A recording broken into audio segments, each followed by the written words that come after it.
steering wheel. Laps the steering wheel, yeah. Give him steering wheel. Hey, steering wheel. Somebody tell him to give it to him. Come on! Whoa! Your leg, my please. Your leg. How the f*** is that possible? I'm driving like a grandma. Get that, Ralph? Did you hear me? Proper radio. Ralph, acknowledge. Now, come on, close him down and kill him. We've got a lunatic on the track. Down that mistake. I am so annoyed.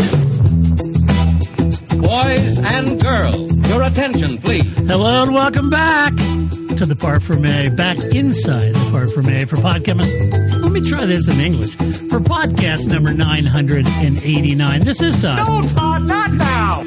And you know what we do on race weekends. Of course you We do. watch one, then we talk about it. Then we watch one, then we talk about it. Come on, Todd. That's exactly what we do. And this week, we're going to be talking about the Miami Grand Prix because that just happened today. But before doing that, I have to introduce my co-host. Now, I know it's normally Paul, but Paul is busy. And you might ask, Todd, what is Paul so darn busy doing that he can't come on and do the Miami Grand Prix? Well, Paul and the Heart of Racing Aston Martin team at IMSA is at Laguna Seca, and they just took second place in the GTD, extending their overall championship points lead in that class, in that series. They scored a P2 with Tom Gamble at the wheel of the Aston Martin Vantage. And so congratulations, like golf applause for Paul. That's why Paul can't be here, but that's all right because I have my other co-host. You know her, you love her, the lovely, the redoubtable Grace, how you doing? Doing pretty good, Todd. And just remember, a win for Paul is a win for all of us. That's right. A win for Paul is a win for America. That's right. So something. we all got a P2. We're good. The whole podcast, we all got it. Everybody that listens to this, just consider yourself on the podium. A win because he is the international. He wins That's for right. everyone. You know, he That's toils day in and day out for all of us, not just himself. No, not at all. That's the kind of, altruistic servant leadership he does. He's just that kind of guy, you know? He is that kind of guy. Yeah. So, Grace, you and I Todd, were stuck with... Here we are. We're stuck with watching the Miami Grand Prix. Well, hey, folks. Well, I'm not stuck. Because I was like, well, Miami, we can do any Miami you want. I'm good with that. It's not like you pay... I don't know. I don't know, Australia. I don't know. Like, at least you picked a race to have me on where I'm like, well, I'm pretty good with the results. And I am. Yeah. So. I bet you were. Sorry. Yeah. Well, we head into Miami. It was a 5-week break, right? Longest cancellation in the calendar, or hiatus, if you want to say that. They flew into Miami. It's the longest gap, maybe I should say, between races of the season. So every team used that window, that 5-week window, developed their cars. Some brought upgrade packages more significant than others. Some brought no upgrade packages. Who knows what's going on?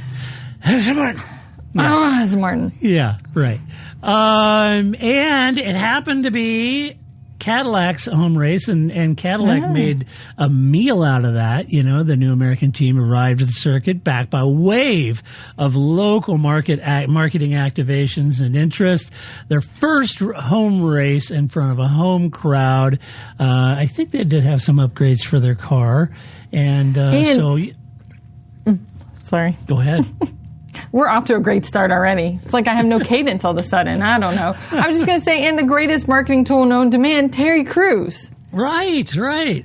Which I'm not exactly sure how Terry became synonymous with F1, but whatever. I don't know. I just feel like I wish I could have. I need like daily affirmations from Terry Crews. I'd feel so much better. There's like that 5 second, because I watch F1 TV. So like the 5 seconds when they talked to him, I think it was Julian Palmer, right? And he was just so excited. I'm like, I need some more Terry Crews in my life. He makes me believe in Cadillac. Like, that's right. You're right. They're going to P1 and P2. I knew it. You were right, Terry. Yeah. So, right on them. That's, if you want somebody out there, selling your team to people and getting people to watch F1, he's the man. I was He hyped. is the guy. I know. I know. So we had those big upgrades, right? Big upgrade tsunami. You had McLaren showing up with a bunch of upgrades, Ferrari, showing up with a bunch of upgrades, all that good stuff. Red Bull showing up. So we had that. Then we had the weather chaos, Grace. Everybody was in full blown panic. It's so funny. I woke up this morning and there was a bunch of, albeit not American press or American fans or pundits. None of them were posting this. But it was a lot of the foreign press posting. It was like all these videos of it raining in Miami and at the circuit, and there's lightning in the background there, and all these people are just in sheer panic. It was like, oh my gosh, and I was like, dude, this is like Florida. A spring and summer day in Missouri here. This is this is normal weather. It is true. It is normal weather. But, at one point, JPM was just like, I used to live here. It's called Florida. Right? Yeah. Like, it's gonna downpour and then be done. It happens every single day. Calm down, people. Like, I feel like the FIA doesn't. I feel the same way about Vegas. Clearly, nobody, spent some time in the place before they put a race there, or asked somebody who lives. Like, you could have called JPM on the phone and been like, hey, Juan, my friend, what time should we have the race? Right. Why did they have it at 4 in the first place? Who's watching at 4 o'clock in the evening here? And I don't know. Well, they do it for the international audience, But isn't England asleep? I would think.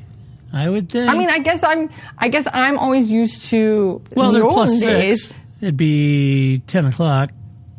I'm sleeping at 10 o'clock. I don't know about the rest of you people on a Sunday night. I was just like, I couldn't imagine being at the track. You know what I mean? Because usually I would stay till Monday. But even being at the track from 4 to 6, oh boy, that's late. And you still have to drive 7 hours to get to your hotel and through traffic and everything like that. It's nice when the race ends at 2 o'clock. You have enough time to kind of get dinner and relax and unwind and get home from the track. And I was just 4 to 6. It's craziness. I liked it when they did the races at noon or 1. Yeah. That made more sense. Yeah, I agree. So anyway, so they had that. So they moved the race up 3 hours because there was a lot of rain coming during the race, the normal race hours. So they moved it up 3 hours. So Florida. That was good. It's Florida.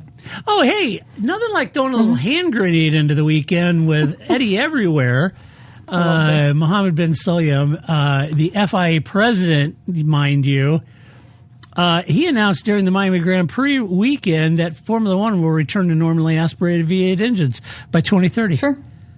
Okay. And he said with some minor electrification, but that bombshell that was a bombshell development, and one I think that the F1 teams and F1 itself will have some concerns about. So he's thrown down the gauntlet, and he says, well, they can vote for it, and we can do it as early as 2030.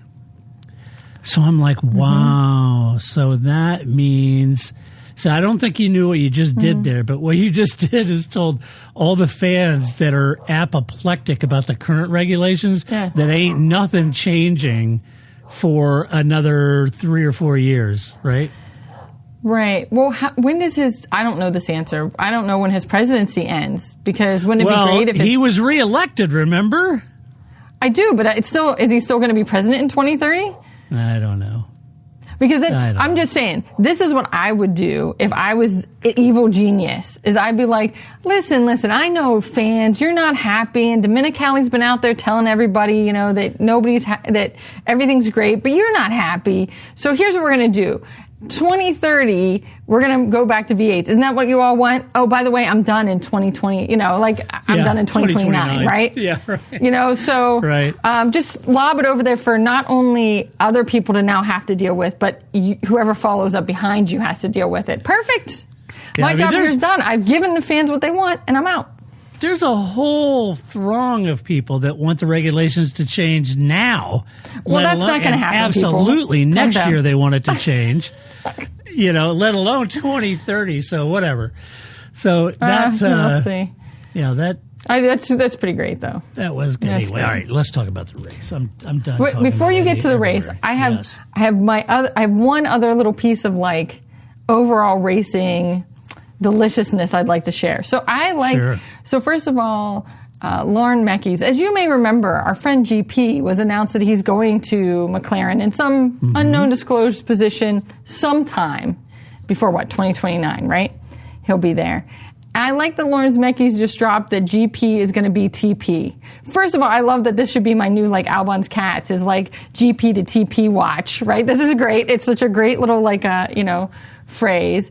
And I like, we're just going to keep pushing this out. It's very Red Bull. It's the part of Red Bull that I like. It's the kind of like, I don't know. Oh, did I say that out loud? Oh, was that a secret? I wasn't supposed to say that he's going to replace Stella? Oh, my bad. He knows what he's doing, right? And it gives us more to talk about because much like LH going to Ferrari a year ahead of time, but there's nowhere he's going to go. LH is going to replace Sainz at Ferrari. So after you kind of got over the shock of, oh my God, Lewis Hamilton told us a year in advance that he's going to another team and he's going to still have to deal with Mercedes. GP, there's a whole org chart that he could replace, right? So there's so much more legs that this story can have for GP to TP watch than just a driver, right? This is great. I love that for like 2 years, we're just going to talk about when is he going to McLaren? What role is he going to have? Where's Stella going to go? So I'm just saying, stay here, people. Stay attuned. We're going to keep on the GP to TP watch. It's great. So there you go. General practitioner to toilet paper. I like it. Team principal, whatever. I like it. or team principal, yeah. That guy. Yeah, whatever. Yeah, whatever, Use your own acronym. I don't know. However you want to read that, it's fine with me. Yeah. So we get into the race. Well, it was dry conditions because they moved the race up 57 laps. That was good. A bit of a chaotic start. You had Leclerc steal the lead around the outside of turn 1, while Verstappen locked up Spawn from P2, dropping him back into the midfield or so. Antonelli and Norris traded the lead in the opening laps before 2 separate crashes. You had Isaac Hadjar in a complete, full-blown, full come apart into the wall under his own steam, mind you. And then you had Pierre Gasly flipped upside down dramatically by Liam Lawson at turn 17, brought out the safety car in lap 6. With the lead shuffled, the race settled down into basically a 2-team fight at that point. You had Antonelli and Norris pulling 13 seconds clear of the rest and then conducting their own private battle for the win with Leclerc, Piastri, Russell, and the recovering Verstappen, who all fought generally... decent back and forth race for the final podium position. So, in the final 2 laps, Piastri snatched third from Leclerc in a committed move, I'll say. And then Leclerc then spun and hit the wall and limped home in 6, cutting most of the corners and the chicanes in doing so. And he got a penalty that dropped him down to 8th. So that was bad for him. And then Russell and Verstappen also passed him right at the line. And there you go. So Antonelli, first driver in Formula One history to get his first 3 pole positions consecutively, and then the first one to get their 3.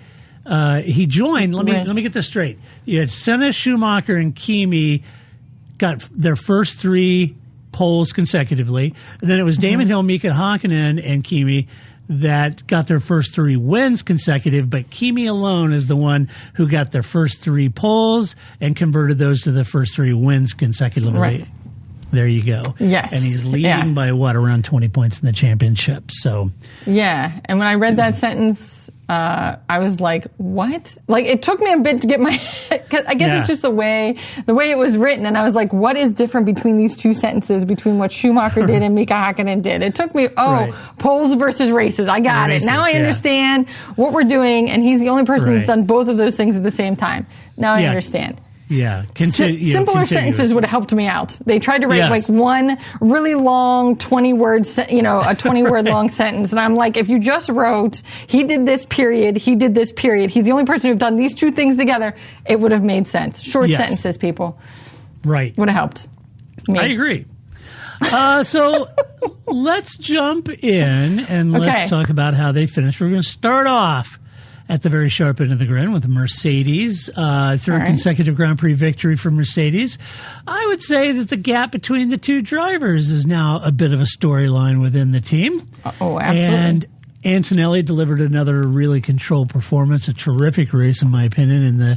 In the decisive moments, Russell struggled all weekend. Really, never really truly comfortable in the car. I think in the Miami conditions, Toto said it was Kimi's best drive. And when asked about George, he said, well, George, he's not a big fan of Miami. He doesn't like this track much. And it's the smooth surface, it's just like tennis players. Some are better on clay than, or asphalt or whatever, turf or, whatever. Asphalt? What tennis are you watching? Well, I was born with a plastic spoon in my mouth, Grace. I don't think the pros play on asphalt. You and I play on asphalt. Right. That's like playing football in the alley. That's not where, Tom Brady isn't playing in an alley, man. We're in an alley playing stickball, man. Yeah. Car, right, yeah. Yeah. Car, yep. So, there you go, George. That's a, resounding complimentary thing from your boss. That's nice. So we'll start with Kimi, P1.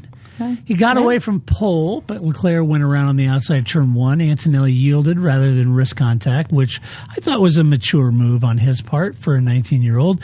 He took the lead from Leclerc on lap 4, lost it to Norris moments later before the safety car. His pit stop strategy was well executed by Mercedes. He pitted at lap 26 hard tires, and when Norris pitted the following lap and emerged slightly ahead, Antonelli had his tires already in the window, was able to get back by Norris, took that position, and that's where the race was effectively won because his outlap was fantastic. Kimi's did a great job. Later part of the race, that was a time when things could get a little panicky for him. You'd think the stress. He was reporting that he was having issues with the gearbox paddles, throttle concern. He told his engineer the tires were gone and they'd only been on maybe 10 laps. And then Bono's said, Kimi, it's just the temps. Cool him down a little bit. It's just the temps. Calmed him down. Right. That's right. That's what they pay Bono the big bucks for.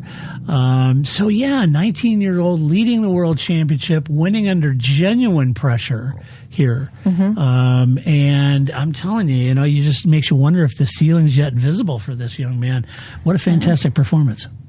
Yeah, he's cool as a cucumber, that guy. Yeah. Yeah, I mean, I know for me coming into this weekend, we really wanted to see Mercedes, right? Do they really have it? What are they, again, because you kind of like watched them in practice and it was like, well, maybe not. But of course, they turn it around and you never know what somebody's running in practice, how much fuel they're running or what, different kit pieces or barge boards or whatever they're running. But you're right, Grace, but the sprint race threw you off, right, too? Yeah. I mean, with McLaren doing so well, the sprint said, okay. Well, so maybe. Mercedes didn't bring those upgrades. McLaren did, and now McLaren has passed them. Yeah, right. At least that was my thinking coming out of Saturday. Yeah. Yeah, and I think that we were, and everybody but Aston Martin brought upgrades, but Ferrari and McLaren brought the big upgrades, and so we weren't. I was interested, and then Mercedes was like, oh, maybe we have some turbo issues, so, and then of course they really didn't, but I'm glad that they've. It's just natural that the media or content creators like ourselves, or you're always looking for a through line, right? And so I think that they were really trying prior to the race to really peg this like, Kimi can't get good off a start, right? Like he's like the new Lando Norris. Well, Lando, that was the narrative for a long time. Lando's great. He just can't get a good start, right? Right. It's kind of like the Sebastian Vettel can only lead a race if he starts P1, right? You try to find these kind of narratives. So hopefully that's kind of died down because I think he's definitely shown that he can start a race and win and not cause an entire calamity. So we'll see. But I'm sure it'll come up because, again, we're always looking for a through line, but I think he's got it. I think he's the whole package, and it'll be fine. Yeah, he does. He definitely does. George finished down in P4. Now, to Toto's credit, he did admit that Miami's layout just doesn't suit his driving style, which is a bit of rare candor and kind of speaks to a circuit dependency that's not really been a factor in the first 3 races.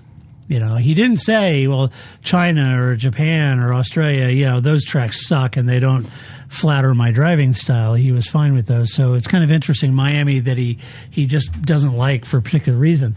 And George, I'm right there with you because I'm not a big fan of racing around in a parking lot. So I get with it. the marina. Fake With the marina. Don't forget about that. Yeah. Yeah. He lost ground after the restart, though. He didn't have the best start. I mean, Kimi had a start. It wasn't as bad as we've seen, but it wasn't the best, and George wasn't the best either. And then at the safety car restart, he really kind of dropped back a little bit. He struggled with that, reported being on the wrong strat mode.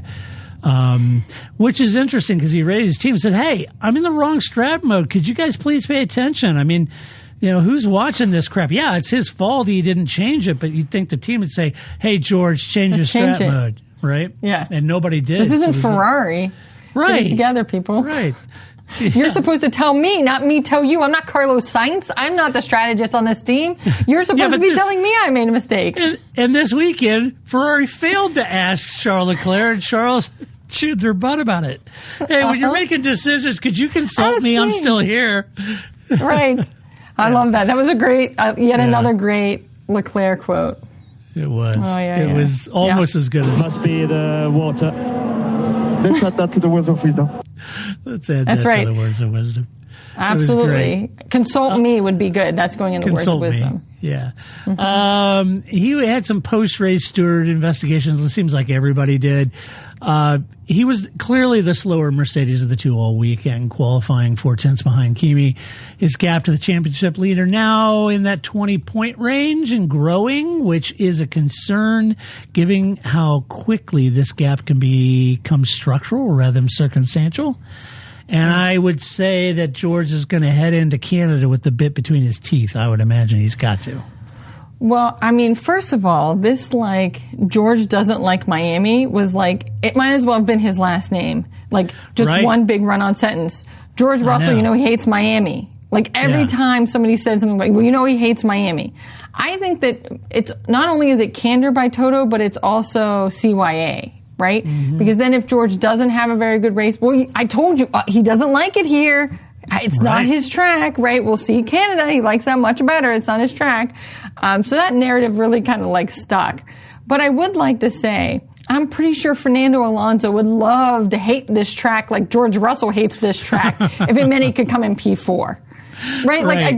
This idea of he doesn't like this track. Dude, you finished in the top 5. There's a whole field of people that would love to hate this track and still finish P4. So I think some of it is also, because as a team, right, it's the Rosberg LH thing. You're trying to manage that, that rub that's going to continue to happen between these two. And George, as we've spoken on many times, is probably just oh my God, LH is gone, and now I have this. This is supposed to be my time. I was at Williams because this was going to be my time. When is it going to be my time? So I think you also, the team has to be very careful to manage that rub between their two drivers, because Kimi's just going to be right on, I'm out, right? And it's not going to bother him, and it's going to bother George. And they're going to have some cap throwing if they're not careful. Well, yeah, they got some Nico and Lewis coming. Yeah, so I think that Toto is very careful about what he says, and that is very much as much sort of driver management as it is candor. George just doesn't like the track.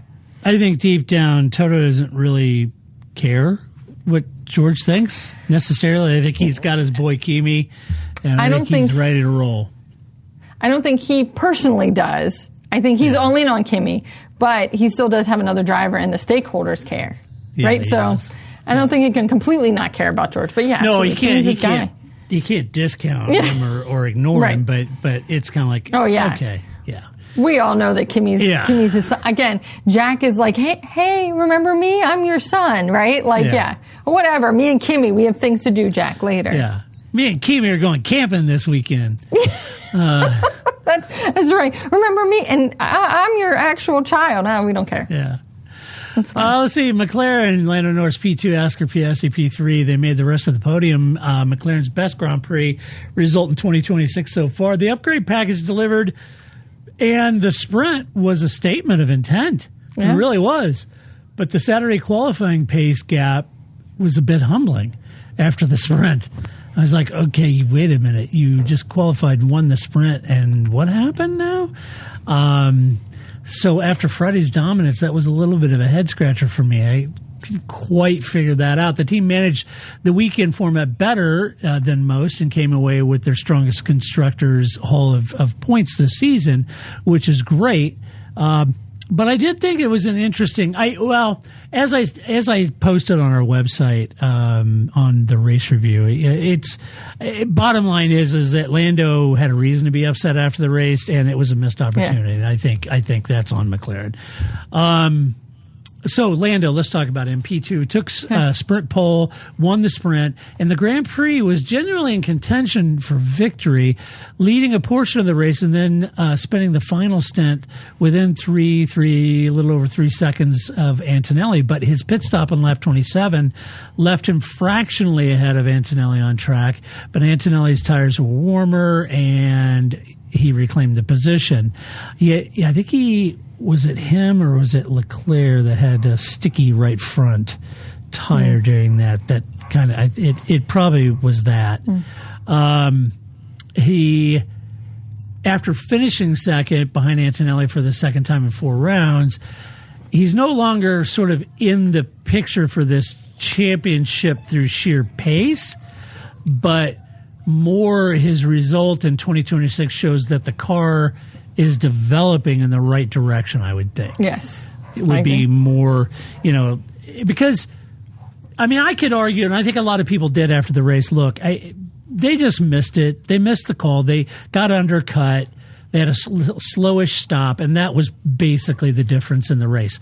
And maybe it was, because maybe the pace advantage with the upgraded McLaren over the existing Mercedes, maybe they were quicker and the sprint showed it, but when they got the undercut and a slower stop, that was just maybe a little bridge too far for them to actually make up 2-3 seconds and really find the sheer pace to put it to them. So I think it was pretty much a miss at that point, both strategically and overall. But gosh, it's what a difference a day makes, right? When you look at the sprint, yeah. I would say that open parc fermé rules after the sprint really benefited Mercedes and Kimi. Yeah, I think yes. And there were 2 totally different days track wise, the track temps and what the tires react to. Plus, McLaren did bring a lot of cooling elements, right, that we could see, right? Because that's always a thing, right? If we can't see it, it's much harder to talk about. But you could see where they were trying a lot of different things, and it was like over 100 degrees. It was like 52 degrees Celsius. And I was like, wow, that's hot. I'm like, I think I can do that math, right, on Saturday. And then it wasn't nearly as hot today. So right. I think that really impacted them in a way that it didn't impact the other teams as much. But again, I would take, I had a bad race and finished P2, right? Like, no, that's not the way you think about it. You want the team to maximize every available opportunity because you don't want to get to the end of the season and, you want to be the clear winner. But P2, and P3, I will also say that I still think one of the secret sauce that they've got is similar to last year. Their tire management. However they're doing their tire management, they weren't struggling with the tires quite the way the tire wear rate was for, say, Ferrari or maybe even Mercedes to a point, or Red Bull. But I think they both manage that real well. I think that bodes well, and that's why I said I think it says a lot about the development and the trajectory of that development. And this is, we've seen this before with McLaren. This is where they come unsung, man. Yeah. They can develop that car, and they will. And I think they made significant gains on Mercedes this weekend. Little manifest itself because of the strategy or whatever, but they are thereabouts. And keep in mind that this is a team just a little while ago went from 2 DNSs in China to being mad that they didn't win the race, right? Right. So and won in Australia, yeah, significant. Oscar, for the second race in a row, he delivered a result that was arguably better than his grid slot suggested. Started P7 in the mix throughout, led briefly during the safety car phase when others had already pitted, and then fought Leclerc pretty intensely in the final laps for third. His pass on Leclerc with 2 laps remaining was well executed, a good job. Outbrake the Ferrari into the first corner and he made it stick, which is not that easy these days with the yo-yo electric thing. He has now finished on the podium in back-to-back Grand Prix weekends since his nightmarish start of the season, so that's good. And he and Norris together make McLaren a genuine constructor's threat at this point if the car keeps developing, and I think that's the key. If you're Zach, hope Oscar wins with the car, and this would be great. And but it's the Constructors' Championship you're after, and they both of them went a long ways this weekend to do that.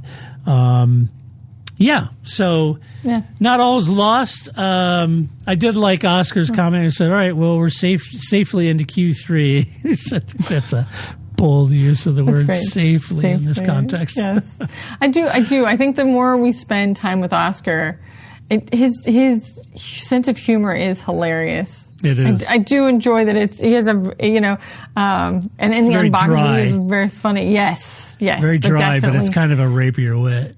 Yeah. Yes, it's very funny. But I do think yo-yo racing stuff should also be a new feature of this podcast. That was yo-yo racing stuff, right? I don't know, some yo-yo racing stuff. Yeah.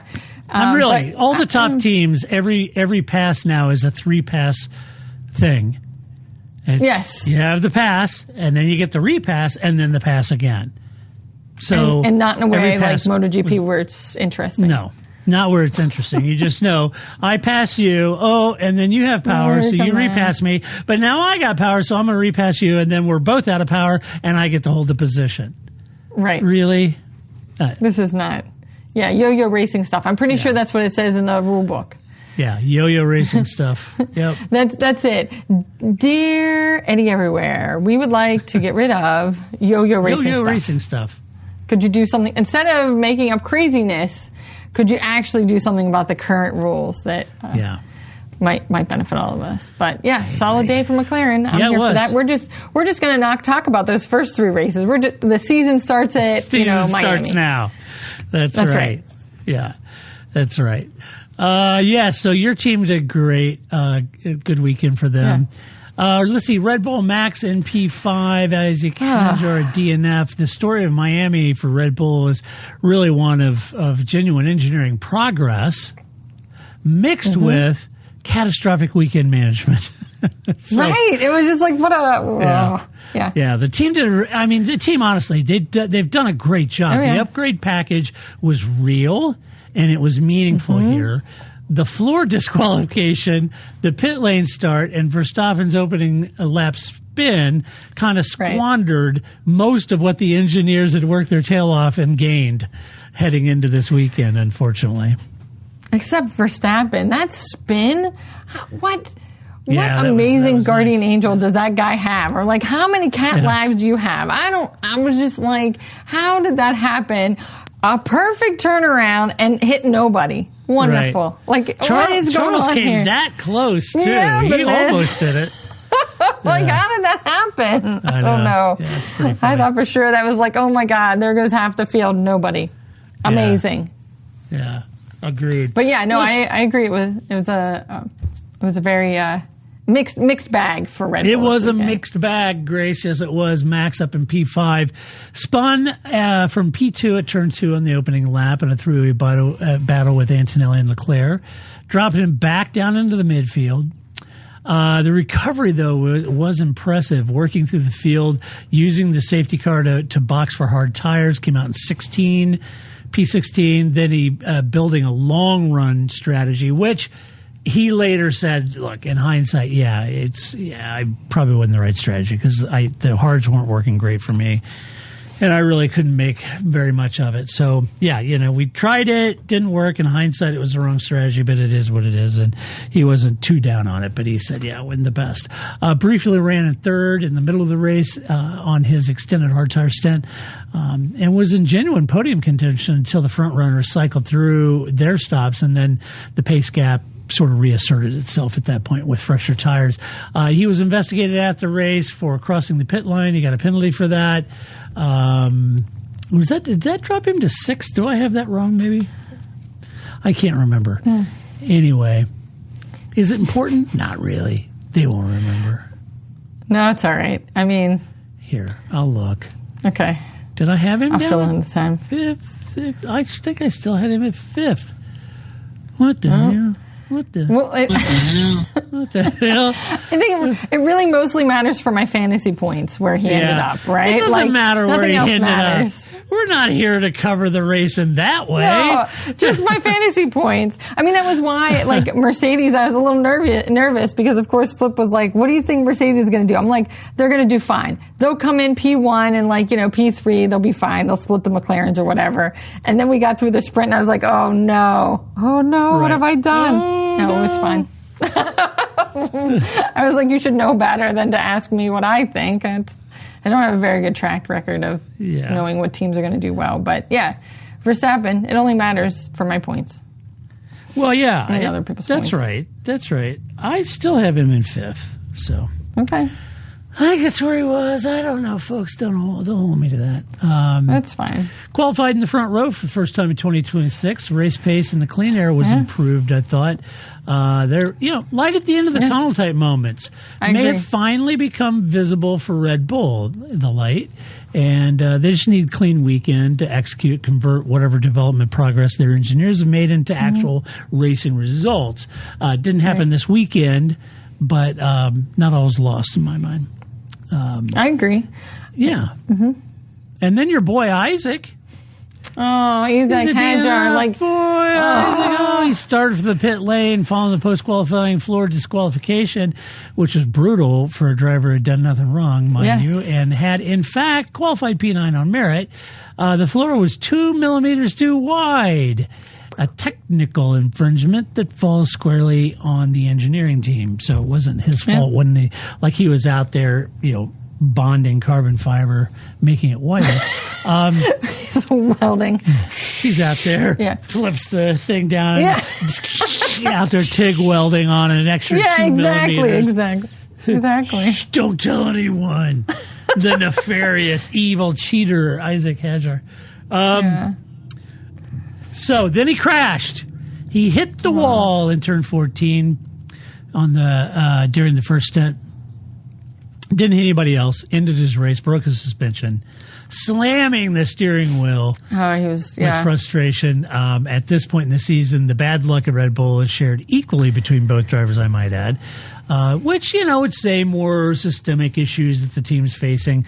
It'd be one thing if it was kind of like everything always happened to Yuki, right? And that's not necessarily the case here for Isaac. It's not all happening to him, although he did hit the wall. But, Max spun. They're having some difficulties over there. I think that Isaac's frustration shows how easy and yet dumb of a mistake it is. So, it was definitely an I am stupid kind of mistake, right? But yet understandably easy to clip the wall right there. It's a tough section of the track. You know what I was listening to since we as Americans don't get the Sky Sports F1 full coverage and post-race and everything like we used to do on ESPN. We don't get that anymore. So I get to listen to Jolien and Hinch and what's the other I don't know what her name is. Guy. I don't know what her name is either. The Lawrence guy and Lawrence Barretto. I had to go. I'm like, oh my god, we're playing the blonde hair guy again. What? I'm just going to create instead of I have to list out the drivers and the teams because I always will blank on somebody. Lewis Hamilton. Well, you need who does the broadcast for each of the different possibilities here? Yes, I know. Lawrence Barretto. That dude, whatever that guy. And is. I don't know. I apologize. It's not Lauren Winters. It's who her fill-in is. Laura Winters. Yes. Yeah, that's who usually does. She had a F1 baby. Coverage. Yes. Yeah. Okay. I did see a picture. It's kind of hard to miss a picture of her. That's primarily what she posts. But yes. Well, yeah. Well, So Anyway. Well, I don't know. I'm not out on social medias, and I don't have babies. So what do I don't know. I post food pictures mostly and my cats. What do I? I have 2 babies. I can't really. They're big now, though. They're big now, though. Yeah. They have control of their own social media footprint. They do, as opposed to they her do. baby, which does not, right? I think that's the difference. Well, they're not babies she anymore. should Nico those images, where That's Nico right. Who puts the doesn't big love the smiley big- face. Yeah, right. Who doesn't love that? And the big hearts. But the big hearts in front of his child. His face. okay, so you're watching the post race with Hinch and Lawrence Barretto, and I was, Yes. and Julian it Palmer. happens to have Jipham on there. Yes, JPM was there this weekend. Yes. Yes. So, and I thought it was interesting. Jipham made this comment about it. He said he wasn't criticizing Isaac at all. What he was saying was it looks silly, but he goes, you'd be surprised. It can happen because when you're following another car, the airflow off of that car hitting your car has a certain impact, and you go through many, many laps following, and you're targeting the same area and all that. And he had just passed that car and was in free air, which was a little different. And sometimes it can change That's it. Yeah. how you go into a corner or your target area where you're targeting, and it can be just fractions. And all of a sudden you get in that clean air, which has a different impact, and boom, you clip the wall. Yep. He goes, so it's easier to do than you might think. I thought that was an interesting point. I imagine if we asked Paul, he'd have choice words about that. But anyway. Again, the difference between the guy on the pit wall and the driver, right? Right. I mean, that's why you kind of need a commentary team that is a mix of these different skill sets and not just a bunch of race car drivers. They only have one part of the perspective of what goes on in a race car. Right.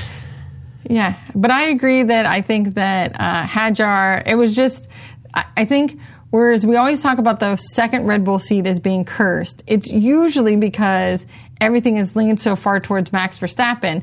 Here we find somebody finally that Hadjar seems to be more on this.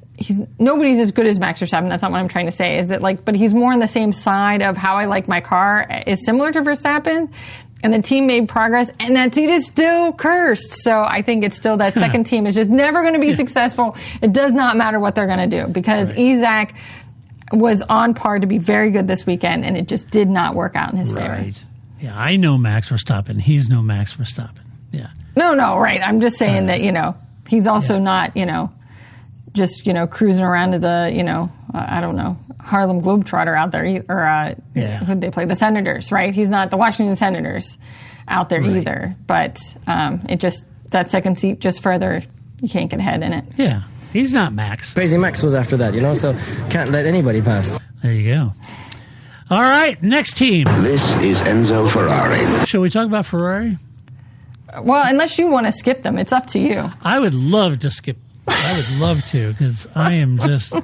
It's not easy being a Ferrari fan, folks. I'm going to tell you that right now. It's not. It's right. a bit like being a West Ham fan this year. Yeah. Sorry, Paul. So anyway, all right. Deeply frustrating weekend for Ferrari that began with genuine promise and ended with Leclerc's car on the wall on the final laps and both drivers in the steward room. Slow pit stop for Leclerc at a critical moment that cost them third place in the race. And a 3.7 second stop is not going to work at this competitive of a level of racing. So, it was unfortunate. I am going to tell on myself because I'm an idiot and I'm a Ferrari fan. The two are not mutually exclusive, by the way. And I went into my fantasy thing based on Friday's practice. Oh, Todd. And my fantasy pick was Charles for the win, Antonelli second, and Max Verstappen third. Oh, How horrible was that guess? Good. Suddenly I feel better about my Mercedes picks. Oh, my gosh, that's rough. It's terrible. I do it all the time. I go, this is going to be Ferrari's year. This could be great. No. Yeah, but, I mean, after practice, though, I think you were right. I mean, they really did. They brought all these upgrades. Everything looked like it was working. They were looking good on the mediums. It was really quite promising. Yeah, I mean, you got Fred out there saying, well, yeah, this is practically a brand new car. It's like a B-spec car. right? Yeah, it's a whole new car. And I thought, awesome. And Friday practice looked good. And I thought, Charles usually does good in Miami. Ferrari has. I thought, all right, this could be, maybe they'll jump up there. And so I did that on Friday. And right after that, there we go. We go into the qualifying, and then McLaren is kicking butt, and then McLaren wins the sprint, and then we get into qualifying, and then lo and behold, it's Kimi Antonelli, and then, oh my gosh. So you can imagine my excitement at the start when Charles went around the outside on turn 1 and took the lead. I was like, see? Charles Antonelli just finished the race on lap 3. I'm good. Actually, and at the first lap, I'm good. First quarter of a lap, I would have won the top 3 because it was, Charles and Antonelli and Max, right? Yes. Nope. Anyway, Charles P8, he made the move on the opening lap, going around the outside of Antonelli in turn 1 to take the lead from third on the grid. Led the race until Antonelli passed him on lap 4. Then again, after the safety car restart, Ferrari reacted to Russell's lap 21 pit stop by boxing Leclerc the following lap, but the 3.7 second pit stop put him behind Russell rather than ahead. Leclerc questioned on the radio why he had stopped, noting that there was supposed to be rain coming, which, to the team's credit, the rain never showed up. He fought hard for third in the final stages against Piastri, ultimately lost the battle on lap 56, then spun while attempting to counter move and made contact with the wall, and then he nursed the car home to 6th, likely with suspension damage, and was passed the line by both Russell and Verstappen. So he had that post-race issue, and he was penalized for cutting all the chicanes and driving an unsafe car and all that. And only LH can get away with that. You can't get away with that, Charles. You can't. Yeah, Lewis could drive it home with 3 wheels. It's fine. And he'd be fine, but not you, Charles. Nope. I will say the underlying pace was there. The execution of the team was not. Yeah, so their podium streak ends right there at 3. That's it. Done. That's it. The opposite of Kimi Antonelli. Yes. Yeah, right. Okay. And Lewis didn't fare much better. He had contact with Colapinto at turn 11 on the opening lap. Stewart's ruled out a racing incident, Grace. Hamilton, the team said quickly, they got on the radio and said, Lewis, we've done the quick math here. You've lost 10 to 15 aero points in downforce and with the damaged side pod and floor. He didn't really, at that point, he's clearly off the pace, but he kept his head down, finished the race, brought home good points, finished in P6. No realistic chance to fight the cars ahead with that damage, but he drove a real controlled race, I thought, from that point, scoring some important championship points. And that was good. Also, like MBS, throwing a little bit of a grenade in the weekend, suggesting that the drivers to have a formal role in Formula One rule decisions, given what happened in Suzuka 3 weeks ago. Right. That is a political position as much as a safety one, and it signals that Hamilton's not finished making noise about that topic. So I love it that he kept dragging that out. That's right. You keep doing it, LH. Yeah. I think he has to, right? That's a position that he can hold that, if Colapinto said it, it wouldn't carry any water. Right. But the fact that, it's LH who's out there like, hey, I know everybody thinks the season restarted here at Miami, but I didn't. I didn't forget. No, it has. And I'm going to keep bringing it up until you do something about it. Right. I agree. My big note for Ferrari was McLaren is doing it, Ferrari is preying on it. So we'll see how Canada looks when McLaren doesn't typically do so well. So maybe and Mercedes shows it with upgrades. Yeah, that's right. You'll be fine. I will pray for her. Everybody. Just get together, have a little moment, and we're going to be praying on some Ferrari. There you go. Good luck. Quickly moving off my team. Let's see. Alpine. Franco Colapinto. What is going on here? I can't take it. Wow. I know this was what I said last week too, but come on, Alpine. I know. It was a split weekend. Captures Alpine's current moment perfectly, I think. Colapinto delivered an outstanding qualifying lap, converted it into points in the race. Gasly was flipped in a dramatic crash, And, glad he walked away unhurt. That's good. Yeah. Team leaves Miami with 8 points from the weekend and a car that's clearly fourth fastest package in the field. I think it's, it's a great result for Franco. Yeah. Because there's a lot of pressure on this young man's shoulder from Flavio down. I was going to say named Flavio Briatore, yes. Yes, a lot of. Yes, a lot of pressure. And I think he's really risen to that challenge, and he's doing well. He did well the last couple of races. This weekend, he did a great job, qualified 8th, which in a tightly grouped midfield, I thought was a great effort. His performance in qualifying separated him from Gasly this weekend, gave him a genuine platform. He was involved in the turn 11 incident with Hamilton on the opening lap. Stewart ruled no further action, though Hamilton lost significant downforce. Colapinto survived the contact, ran a composed race to take 8th. 3 points finishes from 4 race starts as Alpine's full-time driver is good for the team. The development that Franco himself has shown, even really just since Suzuka, I think is even coming into this weekend, I thought was really good. And I think it's got to put a smile on Briatore's face. He'll continue to be critical, but I think Franco is rising to the occasion, and that's good. I'm happy for him. I think that I would be more concerned when he stopped being critical. Like when Flavio Briatore stops being critical, that's when you should worry, right? That's when your job is in jeopardy. So as long as he's critical of you, then he's paying attention, and that's kind of his love language. Being critical is Flavio Briatore's love language, for sure. So you're fine. You're doing a good job. He's complaining about you. Yeah, if he ever goes totally quiet, worry. That's when you worry. I agree. Yeah. I think that's when I would be concerned. Yeah. Pierre, not a lot to talk about. He had that turn 17 incident with Liam Lawson, flipped him upside down and backed into the tire barrier, and that pretty much put paid to his race. It's tough when your most experienced driver is knocked out of the race because of a midfield crash. Pierre said he had a really good start, maybe too good, because it put him right in up amongst Max when he spun, and he had to take avoiding action and lost positions because of that, and then that put him in the clutches of Liam. Right. Interesting dot connecting there, Pierre, but whatever. Listen, cognitive dissonance, we all have to get rid of it. It's fine. He figured it out. Okay. Yeah, he connected the dots. He figured out. I had that incident because I was too good at the start. I was just too good. I was just too good for this race, and I got put in a place where I shouldn't have been, and look what happened to me. Had I been like all these other losers, I wouldn't have been wrecked out. But because of my superior skills, I did too good and paid the price.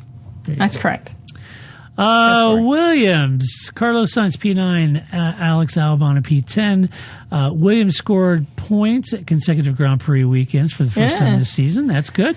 Both drivers delivered clean races in difficult circumstances, a double points finish. I don't think that's necessarily lucky. I think maybe the break has helped them. The pace isn't where James wants it, clearly. But I would say that the operational execution this weekend did pretty well. Yeah, Alex was a little vocal at moments in the weekend, but I think on average, I thought the team looked better. Carlos spent portions of the race radio on the radio, complaining about Max and his aggressive moves, and described Verstappen as behaving as though the rules don't apply to him when he's battling in the midfield, et cetera, et cetera. Right. But once he got his head down, he managed his tires really well, brought the car home cleanly. There was some investigation post-race for yellow flag infringement. I don't think anything came of that I saw. I could be wrong on that. I didn't see anything, yeah. And I thought also, he kind of got dragged into the GPDA as the GPDA director, and his comments for drivers having formal input is also echoed with Lewis Hamilton's. And so it's a little bit of a coordinated driver push to get that narrative out this weekend. I thought it was a good move from them, but not a bad race for Carlos. Nope. I think that leaves Alex. Yeah, I agree. Go ahead. Okay. Do you have any notes on Alex? Well, I just think, most of my notes for Williams are general. I think this is good for the team. I think they're looking good. And, I was encouraged. I love that, JV has such a flat affect that it's like, he's the opposite of Flavio Briatore, right? You're like, wait, is he mad at me? Like, he's definitely, I feel like the guy you would talk to and just be like, am I in trouble? Was that a good thing? I'm not sure I know, but I do think that this was a positive weekend for them, and they'd also like to just start at Miami. So I agree that the 5 weeks were good, and I just always love some Carlos. It cannot be. I think anytime he can get on the radio and just be like, it cannot be. Why is this what's happening? I love Ricky. It cannot be. Exactly. It cannot be is my favorite. Like, that would also be, a category at the end of a show. Like, it cannot be award, right? I love that. Let's see. Alex is down in P10, ran behind Sainz for most of the day. He had his own little incident with Verstappen. Both were investigated, no further action, and Williams scored more points this weekend than they managed in the entire opening half. So it was a good weekend for Williams, much needed. For Haas, a little more difficult. You had Ollie Behrman P11, Esteban Ocon P13. Frustrating return to the low side of the points border for Haas after their strong run through Japan. Both cars were in striking distance of the points at various stages during the race. Couldn't quite get into that top 10, though. The pace just wasn't there. Ollie finished down at P11, qualified P12. He did reach Q2, but and that was a better result than Japan. But although that was better, he basically led Ocon in the race and had more pace than he did. Finished just outside the points. The contrast with Suzuka's crash retirement is stark, though, because he had a clean weekend here and a solid pace, no drama. That was good for him. Clearly, the potential of Ollie is there. He just needs consistent machinery under him to deliver. But so while I think not a great weekend for Haas, they keep talking about it's Cadillac's home Grand Prix. Well, it's Haas's home Grand Prix too. Don't forget about Haas. Well, I know.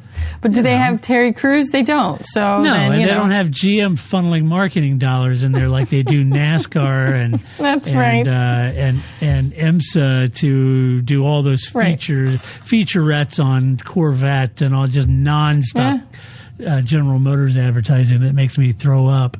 Is like, there's Porsches in this race too, and BMWs. Yeah. Are we going to talk about that? No. Okay. No. So we're just going to talk about the Corvettes. Okay, gotcha. Yeah, that's it.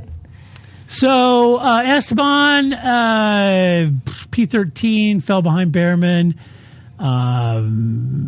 Let's see, lost ground in various stages. Both drivers were noted for yellow flag infringements. Haas set fourth in the constructors' standings, despite never really being the fastest car on the grid, which is interesting. A reflection of their operational quality, I think, but not their outright pace. Miami's the first weekend where they've gone pointless as a team this season. So I'm wondering, is this the first punch in the nose from the development war for Haas? Because this is a weekend where major upgrades came.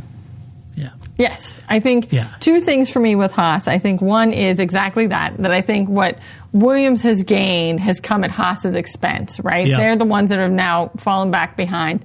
Being fourth in points, in the midfield, that could hold them higher in the points for a bit here, but I think that Williams has made a step forward that Haas has not, and that Haas perhaps gained some ground in those first couple of races because of that. And also, earlier we were talking about Antonelli and Russell, and I think you're going to have the same thing here with Ocon and Behrman.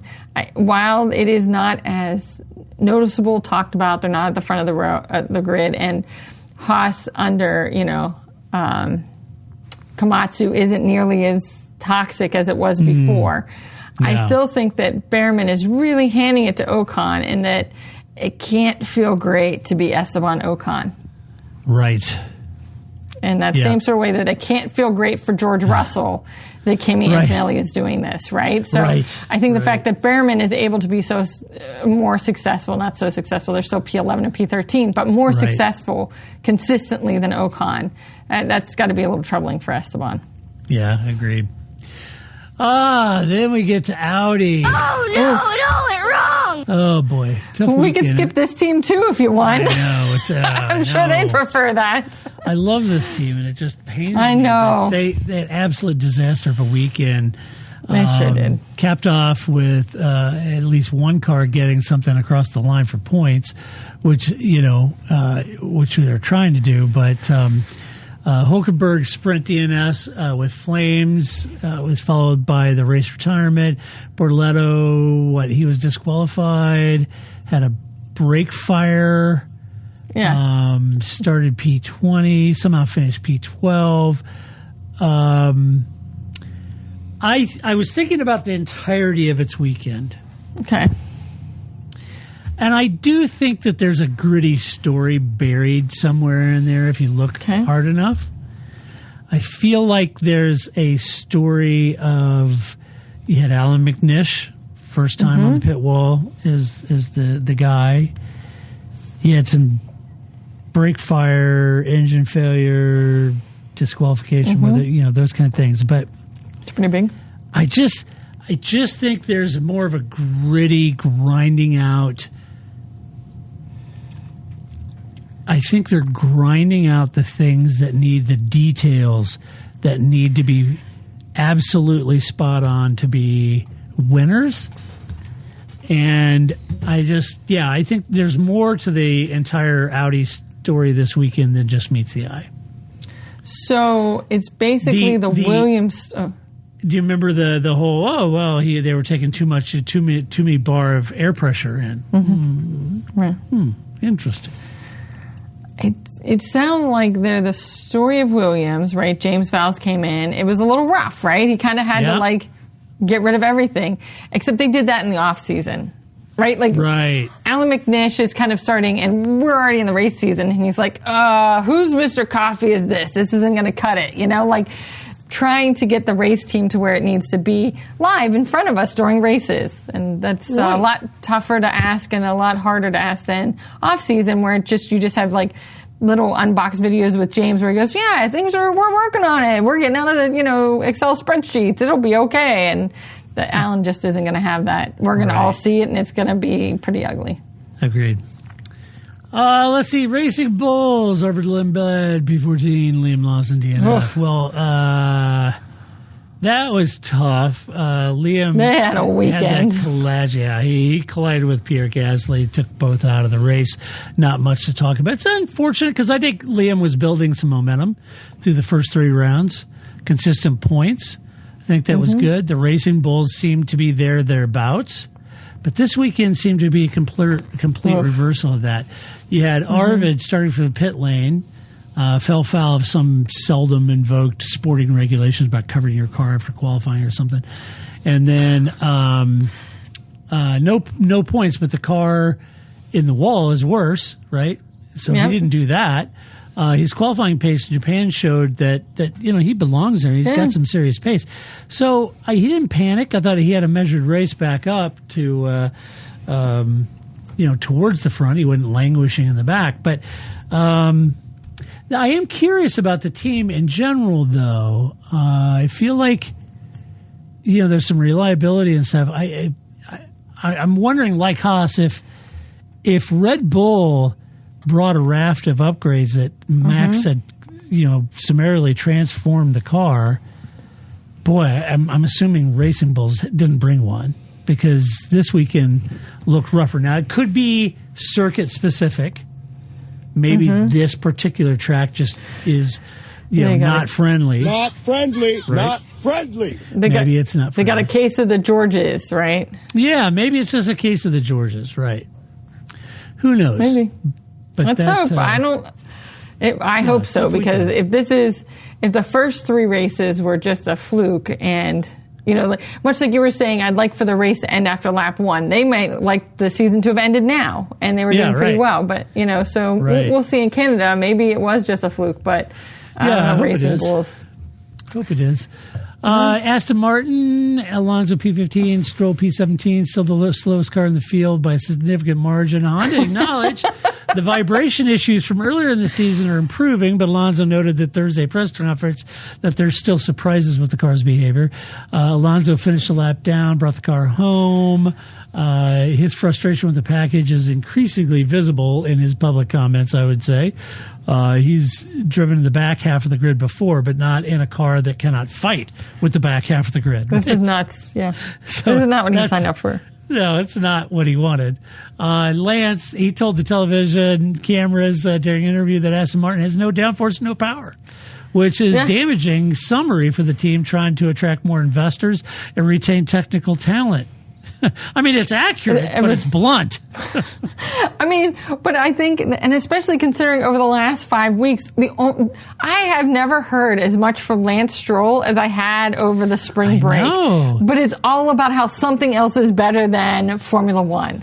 Yeah. You know what I mean? Like, so It's like, wow, Lance is really chatty. Much better. Apparently, we have to get him talking about something in the F1, and then we can't get the guy to shut up. And then he's here, like you said, truth bomb, but not what the team really wanted, and not all these people that they've stolen from other teams and paying a lot of money. And you're just like, it's not so good.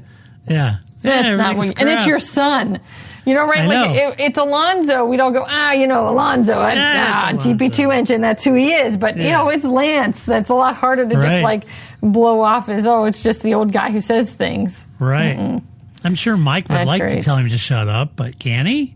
He can't. No, but I mean, like you said, he's not wrong. But it's not. No, great it's just accurate but blunt, right? Yeah. Finally, Cadillac, their home race, home for the first time, brought an upgrade package, finished both cars. That was good. Sergio finished on the lead lap. That was the goal going into Miami, so that was good. Beat the Aston Martins again. That was good. On a flat circuit layout with limited aero sensitivity, Cadillac found some of their best pace of the season, so that was a good result for them. Valtteri had a drive-through penalty, pit lane speeding, that old Valtteri. Yeah, right. Ended any meaningful race he might have had 2 laps down at the flag. Team News is a little cleaner there, but they got bigger fish to fry. But this was their home event, and they could clean it up a little bit, especially with the attention of the American fan base watching. I mean, Terry Crews can only do so much, Grace. Again, that guy can only get so many people involved in this sport. So, I know. He can only do so much. I love him. Yeah. I love that guy, though. All right. Let's do some awards, then we'll get out of here. Let's do it. First award is always Move of the Race. You got it. Seriously, Todd? Yes. Seriously. Yep. All right. Move of the race. What'd you get, Grace? Move of the race, I gave it to Max Verstappen. I know that's I thought his overtake on George. I thought, I'm trying to keep it interesting because my other two were less of a surprise. But I thought when the announcers were like, "Oh, look, George, you made that stick," and then it was like, "Just kidding, ha ha ha," and he was on mummified Mumra tires out there, and you can't just pull one over on Max. So good job. I thought, as much as it might pain me, it was good to see that Red Bull and Max are out there sticking it to everybody. The rumors of his death are premature. He's back. I had Leclerc's outside move at turn 1 on the opening lap. There you go. The conventional wisdom is to protect the inside, but Leclerc took the exact opposite approach, drove the Ferrari around the outside of Antonelli in turn 1, off the standing start from third on the grid to take the race away. That was a good move. I liked it. Yeah. Very nice. I applaud you, Charlie. I thought it was good. All right, next award is, and you all love this award, is, We'll do it live. Donkey of the Race. It's a shitbox. Yep. Stop yelling at Todd. Right? All right, Donkey of the Race, what'd you get? So this is actually going to 2.5 people. So first, my actual Donkey of the Race is, by no surprise, Aston Martin. What are you people doing out there? I mean, not even just this specific race. This is just like your 4th Donkey of the Race in a row. What are you going to tell everybody now back at the factory? So I don't know. And then it was really because I think my actual donkey goes to Audi, but that pains me so much because I don't want to give it to them. But I think this was not really what Alan McNish was hoping for, and your car is catching on fire. That's never going to be a good weekend for you. And then I did also want to give honorable mention to Ferrari strategy because just like Jenson Button's World Drivers, let me try that again. Just like Jenson Button's World Drivers Championship, Ferrari didn't get Donkey of the Race because they didn't deserve it. They deserved it. There were just two other teams that were worse than them, right? So I'm just saying, Ferrari, I see you. I'm watching you. You did not get Donkey in this race, but you could have and you should have. So you're definitely up there. So if once Aston Martin ever gets their act together, and I think Audi will get their act together, Ferrari, I didn't forget about you. Yeah.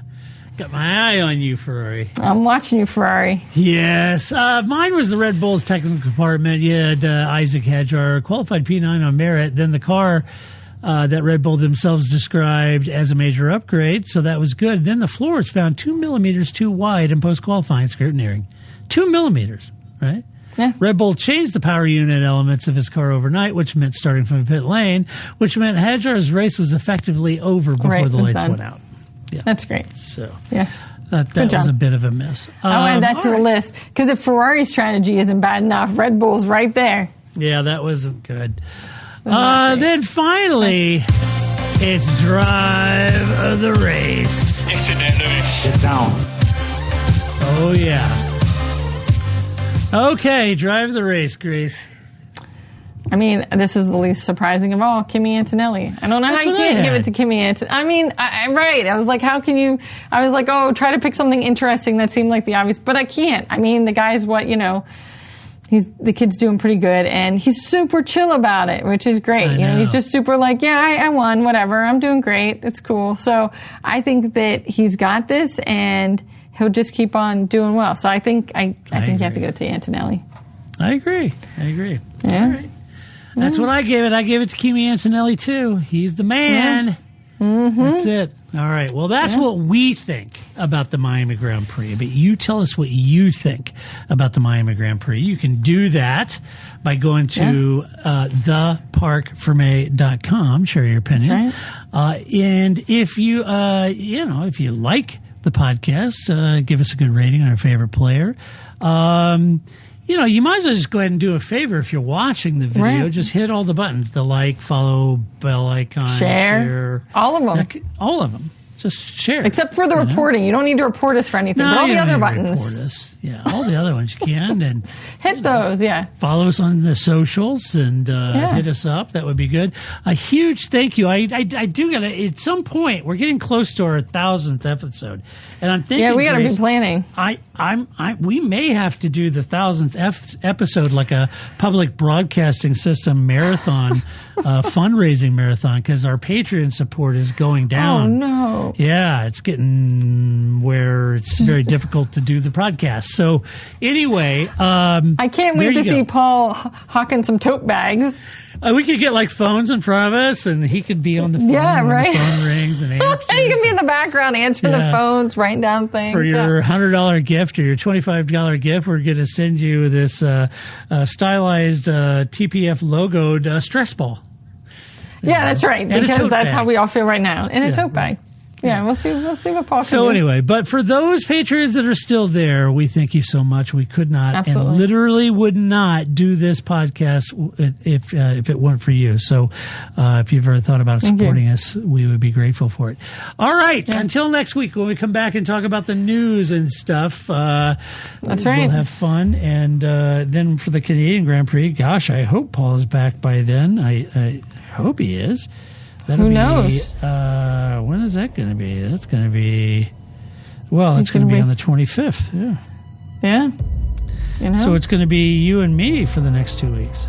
I mean, I hope people are okay with this because it is like 8 weeks in a row, and it's not my fault, people. So here we are again. We'll be back up for 2 more weeks. So we'll be back next week to talk about the news. All right. Well, until that time, this is Todd, a.k.a. Negative Candor, saying so long, Grace. See you next week. That's it, man. Game over, man. It's game over. I don't feel I've got to prove at all. I don't really want to prove anything. I started as an amateur with no idea or no intention of becoming world champion. I was curious to find out what it was like to drive a car fast, to drive on a certain circuit, to drive a certain type of car.